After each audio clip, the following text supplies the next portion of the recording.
مجھے گزشتہ 3 شامیں ایک دوست کے ساتھ گزارنے کا موقع ملا۔ وہ دوست اس وقت سرکاری عمر 60 سال تقریباً پوری کر چکے ہیں۔ میں نے پرسوں ان سے پوچھا، آپ ہر ماہ پنشن لیتے ہیں، آپ کے بچے اپنے اپنے کاروبار میں سیٹ ہیں، بیٹیاں بھی اپنے اپنے سسرال میں خوشحال ہیں، آپ پنشن کی رقم کا کیا کرتے ہیں؟ وہ میرا سوال سن کر کھلکھلا کر ہنس پڑے، خوب ہنسے، اتنا ہنسے کہ مجھے انہیں سہارا دینا پڑا۔ بمشکل پانی کا گلاس پی کر وہ کچھ بحال ہوئے، پھر انہوں نے مخصوص انداز میں سگریٹ کا کش لگایا۔ یہ اس سگریٹ کا آخری کش تھا۔ انہوں نے فوراً دوسری سگریٹ نکالی اور پہلی والی کے سر پر رکھ کر سلگا لی اور خاموش ہو گئے۔ میں نے کہا، قبلہ میرے سوال کا جواب تو دے دیں۔ انہوں نے سگریٹ کی طرف اشارہ کرتے ہوئے فرمایا، ابھی جواب دیا تو ہے۔ میں نے قدرے حیران ہوتے ہوئے کہا، مطلب آپ ساری پنشن یہ سگریٹ پانی میں پھونک دیتے ہیں؟ انہوں نے کندھے اچکاتے ہوئے کہا، تو کیا کروں؟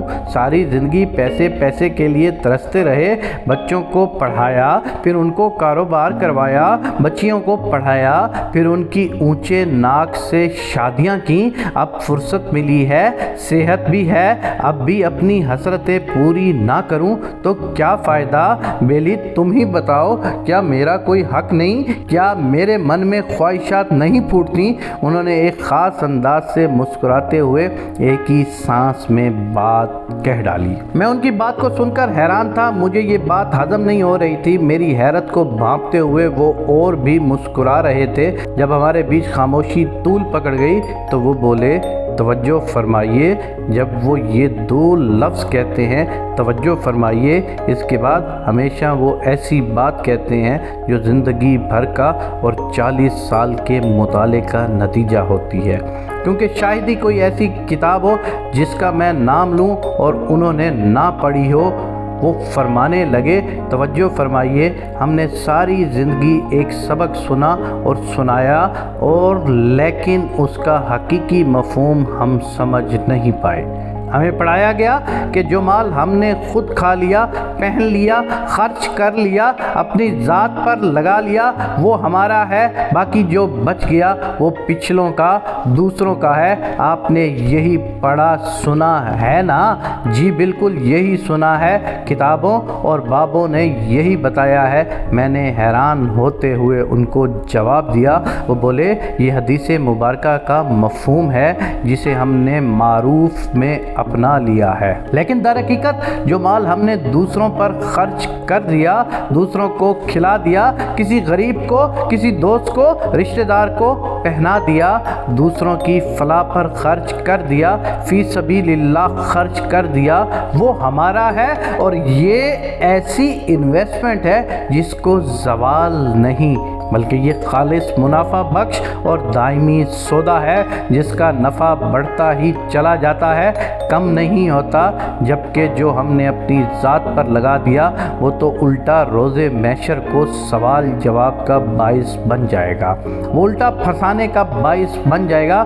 کام اس دن وہی آئے گا جو ہم نے اپنی ذات سے ہٹ کر خرچ کیا ہوگا، تو پھر جو مال آخرت میں کام آنے والا ہے وہی اپنا ہوا نا۔ میں نے کہا، بے شک آپ درست فرما رہے ہیں، اب آپ کا سوال کہ پینشن کا کیا کرتا ہوں۔ انہوں نے یہ کہتے ہوئے مجھے ایک ڈائری دکھائی، اس میں ان کی پنشن کا حساب تھا۔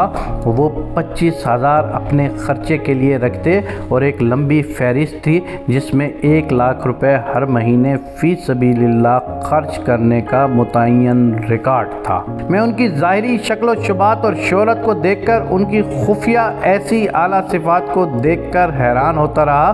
سبحان اللہ، یہ مالک کریم کی توفیق تھی ان پر، مالک کریم کی خاص رحمت تھی ان پر کہ اپنے حصے کے 25,000 کے بعد وہ سب کچھ بانٹ دیتے تھے۔ اسی لیے وہ کہتے ہیں کہ میرے بیٹوں کے کاروبار میں برکت ہے، میری بیٹیوں کے گھروں میں سکون ہے، میں اپنی زندگی کو بہت سکون سے، آرام سے گزار رہا ہوں، میرے پاس جو کچھ بچتا ہے میری ڈائری گواہ ہے کہ میں اس کو لوگوں میں بانٹ دیتا ہوں۔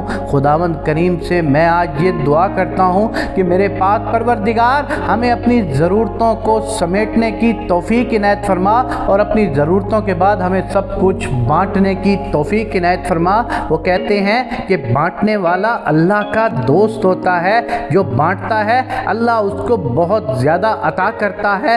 تو میں بھی بس بانٹ رہا ہوں، اور اس سب بانٹنے کے عوض میں اپنے بچوں، اپنی بچیوں اور اپنی نسل کا سکون مانگتا ہوں۔ جو تمہارے سامنے اور میرے سامنے ہے ان میں سے کسی کے گھر میں کوئی پریشانی نہیں ہے، اور میرے لیے اتنا رزق بہت زیادہ ہے۔